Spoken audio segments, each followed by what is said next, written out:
കേരളത്തിൽ നടന്ന പ്രധാനപ്പെട്ട സംഭവങ്ങളെക്കുറിച്ച് ചെയ്ത കഴിഞ്ഞ ക്ലാസ്സിന്റെ രണ്ടാം ഭാഗമാണ്, പാർട്ട് 2 ഭാഗമാണിത്. കഴിഞ്ഞ പ്രാവശ്യം നമ്മൾ 1697 നടന്ന ഏറ്റവും പ്രധാന സംഭവമായിട്ടുള്ള അഞ്ചുതെങ്ങ് കലാപം അവിടെ തുടങ്ങി 1900 രണ്ടാം ഈഴവ മെമ്മോറിയൽ വരെയുള്ള സംഭവങ്ങൾ പറയുകയുണ്ടായി. ഇന്ന് 1900 മുതൽ 1956 കേരള സംസ്ഥാനമായിട്ട് രൂപീകരിക്കപ്പെടുന്ന വരെയുള്ള ആ സംഭവങ്ങളും അതിനോട് അനുബന്ധപ്പെട്ട അതിന്റെ വർഷങ്ങളും നമുക്ക് പഠിക്കാം. കാരണം സംഭവങ്ങൾ പഠിക്കുക എന്നുള്ളത് വളരെ പ്രധാനപ്പെട്ടത് തന്നെ. എന്നാൽ അതിലും പ്രധാനപ്പെട്ടതാണ് ആ ഒരു സംഭവം അല്ലെങ്കിൽ ആ ഒരു കലാപം, ആ ഒരു വിപ്ലവം നടന്ന വർഷം പഠിക്കുക എന്നത്. കാരണം അത് വൺ വേർഡ് ടൈപ്പ് ക്വസ്റ്റ്യൻ ആയിട്ട് വരാം, അതുപോലെ തന്നെ സ്റ്റേറ്റ്മെന്റ് ടൈപ്പ് ക്വസ്റ്റ്യൻ ആയിട്ടും വരാം, ഇല്ലെങ്കിൽ ചേരുംപടി ചേർക്കുക എന്ന രീതിയിലും വരാം. അതുകൊണ്ട് വർഷങ്ങൾ പഠിക്കുക എന്നുള്ളതാണ് നമ്മളിപ്പോൾ ആദ്യം ചെയ്തുകൊണ്ടിരിക്കുന്നത്. അപ്പോൾ 1900 എന്താണ് സംഭവിച്ചത് എന്ന് ആദ്യം നോക്കാം. 1900 രണ്ടാം ഈഴവ മെമ്മോറിയൽ ഡോക്ടർ പൽപുവിന്റെ നേതൃത്വത്തിൽ കഴ്സൺ പ്രഭുവിന് സമർപ്പിക്കപ്പെടുന്നത്. കഴ്സൺ പ്രഭു ആദ്യമായിട്ട് കേരളം സന്ദർശിച്ച ഒരു ബ്രിട്ടീഷ് വൈസ്രോയിയാണ്. അപ്പൊ അദ്ദേഹത്തിനാണ് ഒന്നാം ഈഴവ മെമ്മോറിയൽ പരാജയപ്പെട്ടത് കൊണ്ട് തന്നെ അത് 1896 ശ്രീമൂലം തിരുനാളിനാണ് ഡോക്ടർ പൽപു സമർപ്പിച്ചതെന്ന് നമ്മൾ കഴിഞ്ഞ ക്ലാസ്സിൽ പറഞ്ഞു. അപ്പൊ അത് പരാജയമായിരുന്നു. അതിനോടനുബന്ധിച്ച് 1900 കഴ്സൺ പ്രഭു കേരളം സന്ദർശിച്ചതിന്റെ ഭാഗമായിട്ട് അദ്ദേഹത്തിന് ഈ ഒരു നിവേദനം ഡോക്ടർ പൽപുവിന്റെ നേതൃത്വത്തിൽ രണ്ടാം ഈഴവ മെമ്മോറിയൽ സമർപ്പിക്കുന്നത് ഒരു പ്രധാനപ്പെട്ട വർഷമാണ്. ഇതൊക്കെ സംഭവങ്ങളൊക്കെ നമുക്ക് ആധികാരികമായിട്ട് വരും ക്ലാസ്സുകളിൽ പഠിക്കാം. ഇനി അടുത്തൊരു സംഭവം എന്ന് പറയുന്നത് 1903 അടുത്തൊരു പ്രധാനപ്പെട്ട വർഷം. 1903 SNDP രൂപീകൃതമാകുന്നത്. SNDPയുടെ ആജീവാനന്ദ അധ്യക്ഷനായിട്ട് തെരഞ്ഞെടുക്കുന്നത് ശ്രീനാരായണ ഗുരുവിനെയാണ്. അതിന്റെ സ്ഥാപകനായിട്ടിരിക്കുന്നത് ഡോക്ടർ പൽപു ആണ്, സെക്രട്ടറി ആയിട്ടിരിക്കുന്നത്. എന്നാൽ അതിന്റെ പ്രസിഡന്റ് ആയിട്ടിരിക്കുന്നത് കുമാരനാശാനാണ്. അപ്പോ എന്താണ് നമ്മൾ പറഞ്ഞു വന്നത്? 1900 രണ്ടാം ഈഴവ മെമ്മോറിയൽ, 1903 SNDP രൂപീകൃതമായി. ഇനി 1904 തൊട്ടപ്പുറത്തെ വർഷമാണ് എന്താണ് ശ്രീമൂലം പ്രജാസഭ രൂപീകൃതമാകുന്നത്. ശ്രീമൂലം പ്രജാസഭ, അത് ഇങ്ങനെ തന്നെ പഠിച്ചു പോവുക. ഡീറ്റെയിൽസ് എല്ലാം നമുക്ക് പിന്നീട് പഠിക്കാം. അപ്പൊ 1904 ശ്രീമൂലം പ്രജാസഭ രൂപീകൃതമായി. ഇനി 1910 ഒരു പ്രധാന സംഭവം. 1910 നമ്മുടെ സ്വദേശാഭിമാനി രാമകൃഷ്ണപിള്ളയെ നാട് കടത്തുന്നത്, മദ്രാസിലേക്ക് നാട് കടത്തുന്നു. ഇനി 1913 കായൽ സമരം വരുന്നത്. കായൽ സമരത്തിന് നേതൃത്വം കൊടുക്കുന്നത് KP കറുപ്പനാണ്. അടുത്ത് 1914 NSS, Nair service society NSS രൂപീകൃതമാകുന്നു മന്നത്ത് പത്മനാഭന്റെ നേതൃത്വത്തിൽ. അതാണ് അടുത്തൊരു പ്രധാന സംഭവം എന്ന് പറയുന്നത്. പിന്നീട് 1916 മുതൽ 1920 വരെ 1916 മുതൽ 1920 വരെ 5 വർഷങ്ങളിലായിക്കൊണ്ട്, അടുപ്പിച്ചുള്ള 5 വർഷങ്ങളായിക്കൊണ്ട് മലബാർ ജില്ലാ കോൺഗ്രസ് നടക്കുന്നുണ്ട്. മലബാർ ജില്ലാ കോൺഗ്രസ് അത് ആദ്യം നടക്കുന്നത് പറഞ്ഞു 1916 അത് പാലക്കാടാണ് നടക്കുന്നത്. അതിന്റെ അധ്യക്ഷയായിട്ട് വരുന്നത് ആനി ബസന്റ് ആണ് അധ്യക്ഷയായിട്ട് വരുന്നത്. ഏറ്റവും അവസാനം നടക്കുന്നത് 1920 മഞ്ചേരിയിലാണ്. അതിനൊരു പേരുണ്ട്, അത് കേരള സൂറത്ത് എന്ന പേരിലാണ് അറിയപ്പെടുന്നത്. എന്താണ് അങ്ങനെ അറിയപ്പെടാൻ കാരണം? സൂറത്തിൽ എന്താണോ 1907 സംഭവിച്ചത്, സൂറത്ത് INC സമ്മേളനത്തിൽ, അത് തന്നെയാണ് ഇവിടെയും സംഭവിച്ചത്. ഇവർ രണ്ടായി പിരിയുക എന്നൊരു സ്വഭാവം അത് ഉണ്ടാവുകയാണ്. ആനി ബസന്റും കൂട്ടരും ഇറങ്ങിപ്പോവുകയാണ് സമ്മേളനത്തിൽ നിന്നും. അത് നമുക്കറിയാം. 1907 INC സമ്മേളനം റാഷ് ബിഹാരി ഘോഷിന്റെ നേതൃത്വത്തിൽ അധ്യക്ഷതയിൽ നടന്ന സൂറത്ത് സമ്മേളനത്തിൽ വെച്ച് മിതവാദികളെന്നും തീവ്രവാദികളെന്നും രണ്ടായിട്ട് കോൺഗ്രസ് പിരിയുന്നുണ്ടല്ലോ. മിതവാദികളുടെ നേതാവായിട്ട് മഹാരാഷ്ട്ര സോക്രട്ടീസ് എന്ന് അറിയപ്പെടുന്ന ഗോപാലകൃഷ്ണ ഗോഖലെ ആ മിതവാദി പ്രസ്ഥാനത്തിന്റെ ഒരു ഭാഗമാവുകയും, എന്നാൽ തീവ്രദേശീയവാദി പ്രസ്ഥാനത്തിന്റെ ഭാഗമായിട്ട് ബാലഗംഗാധര തിലകും അതുപോലെ തന്നെ ലാലാ ലജ്പത് റായിയും ഒക്കെ അങ്ങനെ രണ്ടായിട്ട് അവർ പിരിയുന്ന ഒരു സന്ദർഭമുണ്ടല്ലോ. പിന്നീട് അവർ 1916 ലക്നൗ സന്ധിയിൽ ഒന്നിക്കുന്നുണ്ട്. വീണ്ടും ഇവർ ഒന്നിക്കുന്നുണ്ട്. അന്ന് മംജുംദാർ ആയിരുന്നു അധ്യക്ഷനായിട്ടിരിക്കുന്ന INCയുടെ. ലഖ്നൌവിൽ നടന്ന INC സമ്മേളനത്തിൽ ഒന്നിക്കുന്നുണ്ട്. എങ്കിലും ആ ഒരു 1907 നടന്ന സൂറത്ത് വിഭജനത്തെ അനുസ്മരിക്കുന്ന വിധത്തിലായതുകൊണ്ടാണ് 1920 നടന്ന 5ാം മലബാർ ജില്ലാ കോൺഗ്രസ് സമ്മേളനത്തെ കേരള സൂറത്ത് എന്ന പേരിൽ വിളിക്കുന്നത്. പിന്നീട് ഒരു പ്രധാന കാലഘട്ടമായിട്ട് വരുന്നത് 1917 തളി ക്ഷേത്ര പ്രക്ഷോഭം. തളി ക്ഷേത്ര പ്രക്ഷോഭമാണ് വരുന്നത്. അതിന്റെ ഡീറ്റെയിൽസ് നമുക്ക് പഠിക്കാം. പിന്നീട് 1919 മുതൽ 1919 മുതൽ 1920 വരെ ഒരു പ്രക്ഷോഭം നടക്കുന്നുണ്ട്. സമത്വവാദ പ്രക്ഷോഭം നടക്കുന്നുണ്ട്. പൗരസമത്വവാദ പ്രക്ഷോഭം നടക്കുന്നുണ്ട്. ആ ഒരു കാലഘട്ടത്തിന് ശേഷം നടക്കുന്ന ഒരു പ്രധാന സംഭവം എന്ന് പറയുന്നത് 1921 മലബാർ കലാപമാണ്. കർഷക ലഹള എന്നറിയപ്പെടുന്ന ഖിലാഫത്ത് പ്രസ്ഥാനത്തിന്റെ ഭാഗമായിട്ട്, പൂക്കോട് കലാപത്തിന്റെ ഭാഗമായിട്ട്, പൂക്കോട് സംഭവത്തിന്റെ ഭാഗമായിട്ട് നടക്കുന്ന ഒരു കലാപമാണ് മലബാർ കലാപം 1921. ആ 1921 മലബാർ കലാപവുമായിട്ട് ബന്ധപ്പെട്ടുണ്ടാകുന്ന ഒരു കുപ്രസിദ്ധ സംഭവമാണ് വാഗൺ ട്രാജഡി.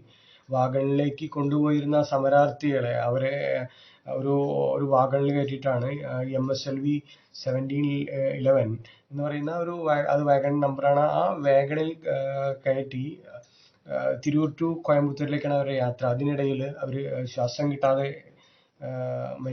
മരണപ്പെടുകയാണ് 67ഓളം പേര്. ആ ഒരു ദാരുണ സംഭവത്തെയാണ് വാഗൺ ട്രാജഡി എന്ന പേരിൽ പറയുന്നത്. 1921 നവംബർ 10-ാം തീയതി, ഒന്നുകൂടെ പറഞ്ഞ് 1921 നവംബർ 10-ാം തീയതിയാണ് വാഗൺ ട്രാജഡി ഉണ്ടായത്. ഇത് ഇങ്ങനെ തന്നെ പഠിക്കേണ്ടതായിട്ടുണ്ട്. ഇതിന്റെ ഡീറ്റെയിൽസ് നമുക്ക് മലബാർ കലാപം പറയുന്ന സമയത്ത് നമുക്ക് പറയാം. അതാണ് പിന്നീട് കേരളത്തിൽ ഉണ്ടായിട്ടുള്ള വേറൊരു പ്രധാനപ്പെട്ട സംഭവം എന്ന് പറയുന്നത്. പിന്നീട് 1924 നടന്ന എല്ലാവർക്കും അറിയുന്ന ഏറ്റവും പ്രശസ്തമായിട്ടുള്ള ദേശീയ തലത്തിലെല്ലാം ശ്രദ്ധിക്കപ്പെട്ടിട്ടുള്ള ഐക്യത്തിനെതിരെ ഇന്ത്യയിൽ തന്നെ ആദ്യമായിട്ട് നടന്ന വൈക്കം കലാപമാണ്. വൈക്കം സത്യാഗ്രഹം. അതെ, ഒരു തരത്തിലെ കലാപം തന്നെ, വൈക്കം സത്യാഗ്രഹം. അതിന് നേതൃത്വം കൊടുക്കുന്നത് TK മാധവനും KK എളപ്പൻ തുടങ്ങിയവരാണ് നേതൃത്വം കൊടുക്കുന്നത്. 603ഓളം ദിവസം നീണ്ടുനിന്ന ഒരു കലാപമാണ്, ഒരു സത്യാഗ്രഹമാണത്. അതൊരു വിപ്ലവാത്മകമായ മാറ്റം കൊണ്ടുവരിക തന്നെ ചെയ്തു. ഇതിന് അനുഭാവം പ്രകടിപ്പിച്ചുകൊണ്ട് 1925 ഗാന്ധിജി കേരളം സന്ദർശിക്കുന്നുണ്ട്.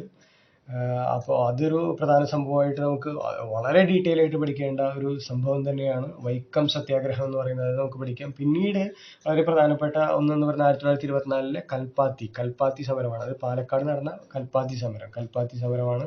പിന്നീട് 1926 നടന്ന ശുചീന്ദ്രം സത്യാഗ്രഹം പഠിക്കേണ്ട ഒരു വർഷമാണ്. പിന്നെ 1930 നടന്ന നിയമലംഘന പ്രസ്ഥാനം, പയ്യന്നൂർ നടന്ന നിയമലംഘന പ്രസ്ഥാനം, അതിന്റെ ഭാഗമായിട്ടാണ് ഉപ്പ് സത്യാഗ്രഹം നടക്കുന്നത്. അവിടെ ദേശീയ തലത്തിൽ ഉപ്പ് സത്യാഗ്രഹത്തെ നമ്മൾ കഴിഞ്ഞ ക്ലാസ്സിൽ പറഞ്ഞതാണ്. 1930 മാർച്ച് 12-ാം തീയതിയാണ് ദണ്ഡി കടപ്പുറത്തേക്ക് ഗാന്ധിജിയുടെ നേതൃത്വത്തിൽ 78 പേര് കൂടെ പോകുന്നതും ആ നിയമത്തെ ലംഘിക്കാൻ, ബ്രിട്ടീഷുകാരുടെ ആ ഉപ്പ് നിയമത്തെ ലംഘിക്കാൻ വേണ്ടിയിട്ട് ഗാന്ധിജിയുടെ നേതൃത്വത്തിൽ ആ ഒരു യാത്ര ആരംഭിക്കുന്നതെന്നറിയാം. അതിന് അനുഭാവം പ്രകടിപ്പിച്ചുകൊണ്ട് കേരള ഗാന്ധി എന്നറിയപ്പെടുന്ന കേരള ഗാന്ധി എന്നറിയപ്പെടുന്ന കേളപ്പന്റെ നേതൃത്വത്തിൽ പയ്യന്നൂരിലും, കേരള ബർദോളി എന്നറിയപ്പെടുന്ന സ്ഥലമാണ് പയ്യന്നൂർ. ആ പയ്യന്നൂരിൽ കേളപ്പന്റെ നേതൃത്വത്തിൽ നടന്ന ഒരു നിയമലംഘന പ്രസ്ഥാനത്തിന്റെ ഭാഗമായിട്ട് നടക്കുന്നത് 1930 ഏപ്രിൽ 13-ാം തീയതിയാണ് കേരള ഉപ്പ് സത്യാഗ്രഹം നടക്കുന്നത്. അതിന് കോഴിക്കോട് നേതൃത്വം കൊടുക്കുന്നത് പി കൃഷ്ണപിള്ളിയും മുഹമ്മദ് അബ്ദുൾ റഹ്മാൻ സാഹിബുമാണ്. ഇതിനെ കുറിച്ചൊക്കെ നമുക്ക് ഒരുപാട് പഠിക്കാനുള്ള ആളാണ്. അതുപോലെ പി കൃഷ്ണപിള്ള, ഇവരെയൊക്കെ കുറിച്ച്, അതുപോലെ കേളപ്പൻ, അതുപോലെ നേരത്തെ പറഞ്ഞു TK മാധവൻ എന്ന് പറഞ്ഞു വൈക്കം സത്യാഗ്രഹത്തിന് നേതൃത്വം കൊടുത്ത, ഇവരെ കുറിച്ചൊക്കെ നമുക്ക് സാമൂഹ്യ പരിഷ്കർത്താക്കൾ, അതുപോലെ സ്വാതന്ത്ര്യ സമര സേനാനികൾ, കേരളത്തിന്റെ, ഇന്ത്യയുടെ, അതുപോലെ വിദേശത്തിന്റെ, ആ സമയത്ത് നമുക്കത് പഠിക്കാവുന്നതാണ്. ഇത്രയും മനസ്സിലാക്കുക. 1930 നിയമലംഘന പ്രസ്ഥാനത്തിന്റെ ഭാഗമായിട്ട് കേന്ദ്രത്തിൽ ദേശീയ തലത്തിൽ നടന്ന ഉപ്പ് സത്യാഗ്രഹത്തിന് അനുഭാവം പ്രകടിപ്പിച്ചുകൊണ്ട് കേരളത്തിൽ നടന്ന സംഭവമാണ് കേരള ഉപ്പ് സത്യാഗ്രഹം. അത് നിയമലംഘന പ്രസ്ഥാനം എന്ന് പറയുന്നത് 1930 നടന്നത്. കേളപ്പന്റെ നേതൃത്വത്തിൽ പയ്യന്നൂരും കോഴിക്കോട് മുഹമ്മദ് റഹ്മാൻ സാഹിബിന്റെയും അതുപോലെ പി കൃഷ്ണപിള്ളയുടെയും നേതൃത്വത്തിലാണ് നടക്കുന്നത്. തമിഴ്നാട്ടിൽ ഇതിന് അനുഭാവം പ്രകടിപ്പിച്ചുകൊണ്ട് വേദാരണ്യം ഗാന്ധി എന്നറിയപ്പെടുന്ന ഗാന്ധിജിയുടെ മനസാക്ഷി സൂക്ഷിപ്പുകാരനായ C രാജഗോപാലാചാരിയുടെ നേതൃത്വത്തിൽ നടക്കുന്നുണ്ട്. അതൊക്കെ നമുക്ക് ദേശീയ തലത്തിലുള്ള കാര്യങ്ങൾ പഠിക്കുന്ന സമയത്ത് പഠിക്കാം. ഇപ്പം നമ്മൾ കേരളത്തിൽ നടന്ന പ്രധാനപ്പെട്ട സംഭവങ്ങൾ, കലാപങ്ങൾ, വിപ്ലവങ്ങൾ, അതാണല്ലോ പറഞ്ഞുകൊണ്ടിരിക്കുന്നത്. അതിൻ്റെ വർഷങ്ങളാണ് നമ്മൾ പറഞ്ഞുകൊണ്ടിരിക്കുന്നത്.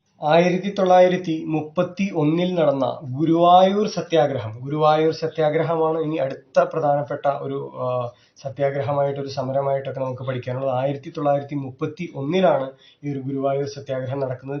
കേളപ്പന്റെ നേതൃത്വത്തിലാണ് ഗുരുവായൂർ സത്യാഗ്രഹം നടക്കുന്നത്.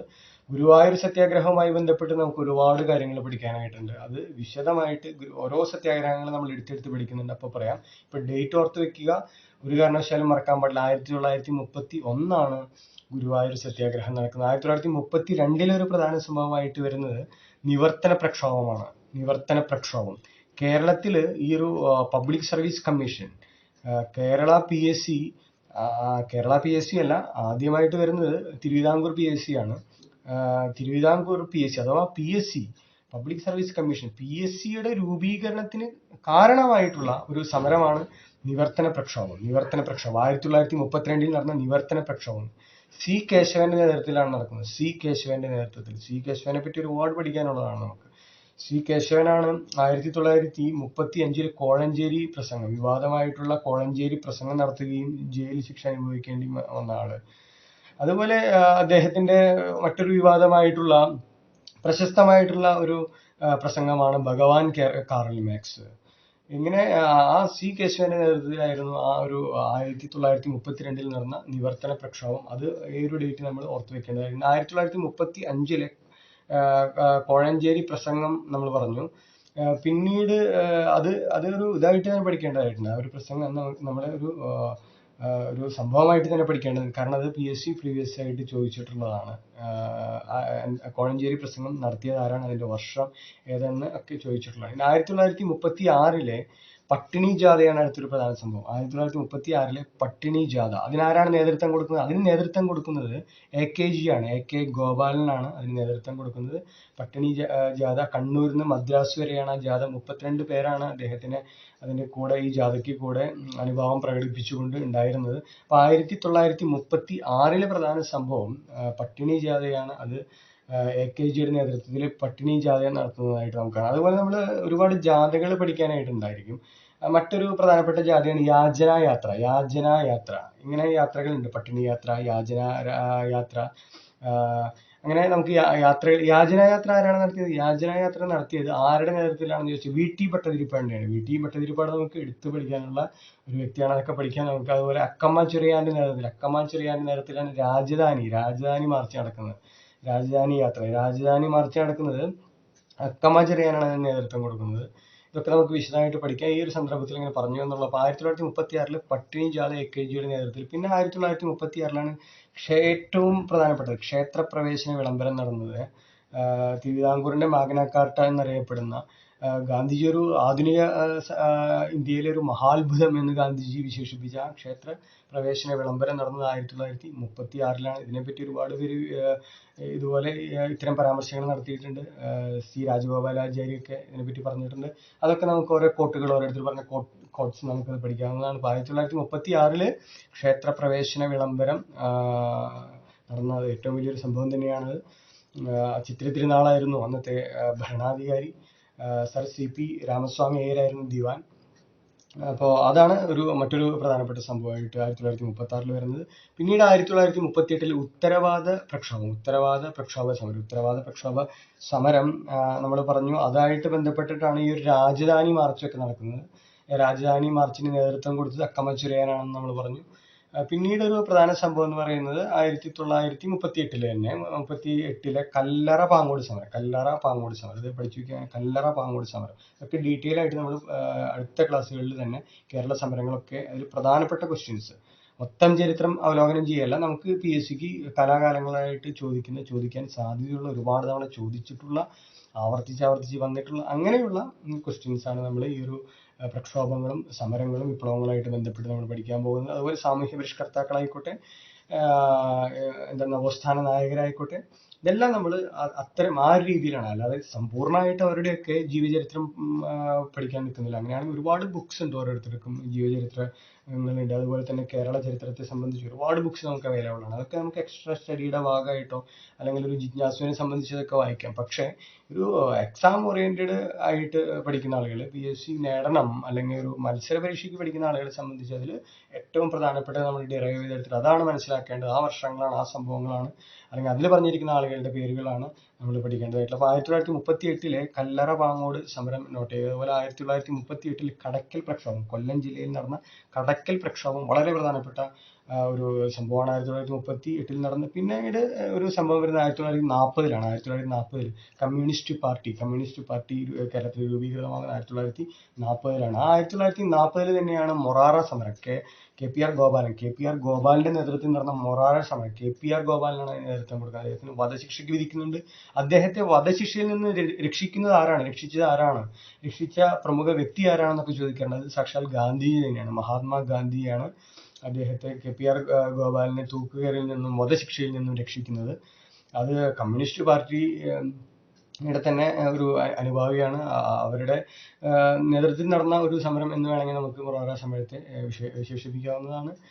അടുത്തതാണ് 1941 നടന്ന ഒരു സംഭവം, ഒരു സ്ഥാപനം, അത് കൊച്ചി രാജ്യപ്രജാമണ്ഡലം. നമ്മൾ ശ്രീമൂലം പ്രജാസഭ പറഞ്ഞു 1904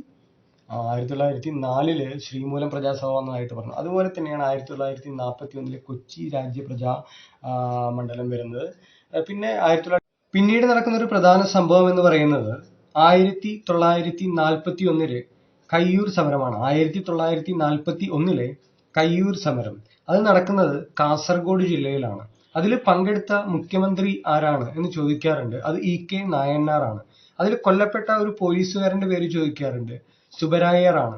എപ്പോഴും ചോദിക്കാറുള്ളതാണ്. എന്തിനായാലും അതിന്റെ ഡീറ്റെയിൽസ് ഒക്കെ നമുക്ക് പിന്നീട് പഠിക്കാം. കയ്യൂർ സമരം എടുത്ത് പഠിക്കേണ്ടതാണ്, സമരങ്ങളും കലാപങ്ങളും ഒക്കെ. ഇതിപ്പോ നമ്മൾ എന്താണ് പഠിച്ചുകൊണ്ടിരിക്കുന്നത്? വർഷങ്ങളും സംഭവവും മാത്രമാണ്. അതുകൊണ്ട് കയ്യൂർ സമരം നടന്നത് 1941 എന്ന് മനസ്സിലാക്കുക. ഇനി മറ്റൊരു സംഭവം 1942 കീഴരിയൂർ ബോംബ് കേസാണ്. അത് ദേശീയ തലത്തിൽ നടന്ന ക്വിറ്റ് ഇന്ത്യ സമരവുമായിട്ട് ബന്ധപ്പെട്ടതാണ്. ഗാന്ധിജിയുടെ നേതൃത്വത്തിൽ നടന്ന അവസാനത്തെ ബഹുജന സമരമാണ് ക്വിറ്റ് ഇന്ത്യ സമരം എന്നറിയാലോ. ആ ക്വിറ്റ് ഇന്ത്യ സമരവുമായിട്ട് ബന്ധപ്പെട്ട് അനുഭാവം പ്രകടിപ്പിച്ചുകൊണ്ട് കേരളത്തിൽ നടന്ന ഒരു സമരമാണ് കീഴരിയൂർ ബോംബ് കേസ്. കോഴിക്കോട് ജില്ലയിലാണ് നടക്കുന്നത്. അത് ഡോക്ടർ KB മേനോന്റെ നേതൃത്വത്തിലാണ് നടക്കുന്നത്. അതായിട്ട് ബന്ധപ്പെട്ട് ദേശീയ തലത്തിൽ നിന്നും സുഭാഷ് ചന്ദ്രബോസ് KB മേനോന് കത്തയക്കുന്നതൊക്കെ ആയിട്ടുള്ള സംഭവങ്ങൾ നമുക്ക് അത് പഠിക്കുന്ന സമയത്ത് മനസ്സിലാക്കാം. ഇപ്പൊ മനസ്സിലാക്കുക 1942 കീഴരിയൂർ ബോംബ് കേസ് നടന്ന വർഷം എന്ന് പറയുന്നത്. ഇനിയൊരു പ്രധാന സംഭവമായിട്ട് വരുന്നത് 1946 പുന്നപ്ര വയലാർ സമരമാണ്. പുന്നപ്ര വയലാർ സമരം അത് ആലപ്പുഴ ജില്ലയിലാണ് നടക്കുന്നത്. അതിൽ പങ്കെടുത്ത മുഖ്യമന്ത്രിയുടെ പേരും ചോദിക്കാറുണ്ട്. അത് VS അച്യുതാനന്ദനാണ്. അത് സർ CPക്കെതിരെ, അന്നത്തെ ദിവാനായിരുന്ന സർ CP രാമസ്വാമി അയ്യർക്കെതിരെ നടക്കുന്ന ഒരു സമരമാണ്. അമേരിക്കൻ മോഡൽ അറബിക്കടലിൽ എന്ന മുദ്രാവാക്യവുമായിട്ട് സർ CPയുടെ അമേരിക്കൻ മോഡൽ നയങ്ങൾക്കെതിരെയുള്ള ഒരു സമരമായിരുന്നു പുന്നപ്ര വയലാർ സമരം. അതും പഠിക്കുന്ന സമയത്ത് മനസ്സിലാക്കുക. ഇപ്പൊ മനസ്സിലാക്കുക 1946 പുന്നപ്ര വയലാർ സമരം നടന്നത് എന്നുള്ളത് മനസ്സിലാക്കുക. ഇനി രണ്ടാമതായിട്ട് വരുന്നത് 1946 തന്നെ. ഈ വർഷം അറൗണ്ട് 2-3 കാര്യങ്ങൾ നടക്കുന്നുണ്ട്, പ്രധാനപ്പെട്ട സംഭവങ്ങളായിട്ട്. ഇപ്പൊ കേരളത്തിലത്തെ തലത്തിലാണ് നമ്മൾ പറയുന്നത്. ദേശീയ തലത്തില് ഈ പറയുന്ന വർഷങ്ങളിലെല്ലാം ഒരുപാട് മറ്റ് സംഭവങ്ങൾ നടക്കുന്നുണ്ട്. അത് ഇന്ത്യൻ ചരിത്രം പഠിക്കുന്ന സമയത്ത് നമുക്ക് മനസ്സിലാക്കാം. ഇപ്പോൾ നമ്മൾ പഠിച്ചുകൊണ്ടിരിക്കുന്നത് കേരള ചരിത്രമാണ്. അപ്പൊ 1946 മറ്റൊരു സമരമാണ് തോൽവിറക് സമരം. കാർത്യായനി അമ്മയുടെ നേതൃത്വത്തിൽ നടന്ന തോൽവിറക് സമര നായിക എന്നറിയപ്പെടുന്നതാണ് കാർത്യായനി അമ്മ. അപ്പൊ അത് മനസ്സിലാക്കി വെക്കുക. അടുത്ത് 1946 മറ്റൊരു പ്രധാനപ്പെട്ട സംഭവമാണ് തൃശ്ശൂർ ജില്ലയിൽ ഇരിങ്ങാലക്കുടയിൽ നടന്ന കൂടംകുളം സമരം. അത് കൂടൽമാണിക്യം ക്ഷേത്രവുമായിട്ട് ബന്ധപ്പെട്ട നടന്ന ഒരു സമരമാണ് 1946 കൂടംകുളം സമരം എന്ന് പറയുന്നത്. ഈ 1947 പാലിയം സത്യാഗ്രഹം അത് വളരെ പ്രധാനപ്പെട്ട ഒന്നാണ്. കാരണം സ്വാതന്ത്ര്യാനന്തരം കേരളത്തിൽ നടന്ന ആദ്യത്തെ ഒരു സമരമാണ്. 1947 ഓഗസ്റ്റ് 15 ഇന്ത്യ സ്വതന്ത്രമായല്ലോ. ഇത് അതിനുശേഷം ഡിസംബറിലാണ് വരുന്നത് ഈ ഒരു സത്യാഗ്രഹം. ഇത് ഉദ്ഘാടനം ചെയ്യുന്നത് C. കേശവനാണ് പാലിയം സത്യാഗ്രഹം ഉദ്ഘാടനം ചെയ്യുന്നത്. 1947 പാലിയം സത്യാഗ്രഹം നടന്ന എറണാകുളം ജില്ലയിലാണ് നടക്കുന്നത്. അത് എന്തിനാണ് എന്നുള്ള സംഭവങ്ങളും മറ്റ് അതോട് ബന്ധപ്പെട്ട സംഭവങ്ങളെല്ലാം നമുക്ക് ആ ഒരു സമരം പഠിക്കുന്ന സമയത്ത്, ആ ഒരു പാലിയം സത്യാഗ്രഹം പഠിക്കുന്ന സമയത്ത് നമുക്ക് മനസ്സിലാക്കാം. ഇപ്പോൾ വർഷം മനസ്സിലാക്കി പോവുക, 1947 പാലിയം സത്യാഗ്രഹം നടന്നെന്ന് മനസ്സിലാക്കുക. പിന്നീട് 1949 തിരുക്കൊച്ചി, അതായത് തിരുവിതാംകൂറും കൊച്ചിയും ലയിക്കുന്നുണ്ട്, തിരുക്കൊച്ചിയായി മാറുന്നുണ്ട്. 1949 തിരുക്കൊച്ചി രൂപീകൃതമായ വർഷം. മറ്റൊരു വർഷം, അതിന് മുൻപ് പറയാനുള്ള ഒരു വർഷം എന്ന് പറയുമ്പോൾ 1948 ഒരു സംഭവം എന്താണെന്ന് വെച്ച് കഴിഞ്ഞാൽ, വിട്ടുപോയ സംഭവം, മാഹി വിമോചന സമരം നടന്ന ഒരു കാലഘട്ടം, ഒരു വർഷം എന്ന് പറയുന്നത് 1948. അതിന് നേതൃത്വം കൊടുത്തത് IK കുമാരൻ മാസ്റ്ററാണ്. മയ്യഴി ഗാന്ധി എന്നറിയപ്പെടുന്ന IK കുമാരൻ മാസ്റ്ററാണ് അതിന് നേതൃത്വം കൊടുത്തിട്ടുള്ളത്. അതിനുശേഷമാണ് 1949 കൊച്ചിയും തിരുവിതാംകൂറും ലയിച്ച് തിരുക്കൊച്ചി സംസ്ഥാനം രൂപീകൃതമാകുന്നത്. അതിനുശേഷത്തെ പ്രധാന സംഭവം 1956 കേരളം രൂപീകരിച്ചു എന്നുള്ളതാണ്. അപ്പൊ നമ്മൾ എവിടെ നിന്നാണ് പറഞ്ഞു തുടങ്ങിയത്? 1695 തിരുവനന്തപുരം ജില്ലയിൽ അഞ്ചുതെങ്ങിൽ ബ്രിട്ടീഷുകാർ ഒരു കോട്ട നിർമ്മിക്കുന്നു, അഞ്ചുതെങ്ങ് കോട്ട. അത് 1697 നശിപ്പിക്കപ്പെടുന്നു. അതാണ് അഞ്ചുതെങ്ങ് കലാപം എന്ന പേരിൽ അറിയപ്പെടുന്ന 1697. അതിനുശേഷം 1721 ആറ്റിങ്ങ കലാപവും, അതിനുശേഷം 1723 വേണാട് ഉടമ്പടിയും, 1741 കുളച്ചൽ യുദ്ധം, അതിനുശേഷം 1755 ഏറ്റവും അവസാനം നടന്ന മാമാങ്കം, 1793 തുടങ്ങി 1797 വരെ ഒന്നാം പഴശ്ശി കലാപം, 1800 മുതൽ 1805 വരെ രണ്ടാം പഴശ്ശി കലാപം. അങ്ങനെ നമ്മൾ പറഞ്ഞു പോയിരുന്ന 1809 കുണ്ടറ വിളംബരം, 1812 കുറിച്യ കലാപം, 1822 ഒന്നാം ചാനാർ ലഹള, 1859 രണ്ടാം ചാനാർ ലഹള അഥവാ മൂന്നാർ മേൽമുണ്ടി സമരം എന്നറിയപ്പെടുന്നു. അത് മാറുമറക്കൽ സമരം എന്നൊക്കെ അറിയപ്പെടുന്ന 1889 രണ്ടാം ചാനാർ ലഹള എന്ന് പറഞ്ഞു. അതിനുശേഷം 1865 പണ്ടാരപ്പാട്ട വിളംബരം പറഞ്ഞു. അതിനുശേഷം നമ്മൾ 1893 മുമ്പ് 1891 രണ്ട് സംഭവങ്ങൾ പറഞ്ഞു. എന്താണ്? എതിർ മെമ്മോറിയൽ, മലയാളി മെമ്മോറിയൽ, അല്ലെ? പിന്നെന്താണ്? 1893 അയ്യങ്കാളിയുടെ നേതൃത്വത്തിൽ നടന്ന വില്ലുവണ്ടി സമരം പറഞ്ഞു. അതിനുശേഷം 1896 ഒന്നാം ഈഴവ മെമ്മോറിയലും, 1900 ഒന്നാം ഈഴവ മെമ്മോറിയൽ തുടങ്ങി ഈ ക്ലാസ് ആരംഭിച്ചു. ഇപ്പൊ നമ്മൾ കേരളം രൂപീകരിക്കുന്ന അവസ്ഥയിലെത്തിയിരിക്കുകയാണ്. 1956 നവംബർ 1 കേരളം എന്ന സംസ്ഥാനം രൂപീകൃതമാകുകയാണ്. അതിനു മുൻപ് നമ്മൾ പറഞ്ഞിരുന്നു, കേരളമായിരുന്നില്ല. അതെങ്ങനെയായിരുന്നു? താഴെ തിരുവിതാംകൂറും അതുപോലെ മധ്യഭാഗത്തായിട്ട് കൊച്ചിയും, അതിന് മേലെ വരുന്നത് വടക്കൻ ഭാഗമായിട്ട് അറിയപ്പെടുന്ന മലബാറുമാണ്. വടക്ക് ഭാഗത്ത് മലബാറും, താഴെ തെക്ക് ഭാഗത്ത് തിരുവിതാംകൂറും, മധ്യഭാഗത്ത് കൊച്ചിയുമായിരുന്ന ആ 3 രൂപത്തിലിരുന്നതിനെ സമന്വയിപ്പിച്ചുകൊണ്ട് കേരള സംസ്ഥാനം രൂപീകൃതമാവുകയാണ്. ഭാഷാടിസ്ഥാനത്തിൽ സുപ്രീം കോടതി ചീഫ് ജസ്റ്റിസായിട്ട് വിരമിച്ച ജസ്റ്റിസ് ഫസലലിയുടെ കമ്മീഷനാണ്. ഫസലലിയുടെ നേതൃത്വത്തിലാണ് ഭാഷാടിസ്ഥാനത്തിൽ സംസ്ഥാനങ്ങൾ രൂപീകരിക്കാനായിട്ട് കമ്മിറ്റി ഉണ്ടാക്കുന്നത്. 3 അംഗ കമ്മിറ്റിയാണ്. HN കുൻസ്രു, അതുപോലെ മലയാളിയായ സർദാർ KM പണിക്കർ, ഇവരുടെ നേതൃത്വത്തിലാണ് 1956 നവംബർ 1 14 സംസ്ഥാനങ്ങളും 6 കേന്ദ്ര ഭരണ പ്രദേശങ്ങളും രൂപീകൃതമാകുന്നത്. അന്ന് വന്നതാണ് കേരള സംസ്ഥാനം. അന്ന് 5 ജില്ലകളാണ് വന്നത്. അപ്പൊ അങ്ങനെ ഈ ഒരു സംഭവം വരെ നമ്മൾ കേരള രൂപവൽക്കരണം, കേരള പിറവി വരെ എത്തി നിൽക്കുകയാണ്. ഇനി ഇതിന് ശേഷം വരുന്ന സംഭവങ്ങൾ, കേരള സംസ്ഥാനം രൂപീകരിക്കപ്പെട്ടതിന് ശേഷം വരുന്ന സംഭവങ്ങൾ, ഇവിടെ നടന്ന ആദ്യ തെരഞ്ഞെടുപ്പ്, പിന്നീട് വന്ന മന്ത്രിസഭ, പിന്നീട് നടന്നിട്ടുള്ള സമരങ്ങൾ, അങ്ങനെയുള്ള ആധുനിക കേരളം വരെയുള്ള കാര്യങ്ങൾ, അതിന്റെ വർഷങ്ങളും സംഭവങ്ങളും ഇനി വരും വീഡിയോകളിൽ നമുക്ക് പഠിക്കാം.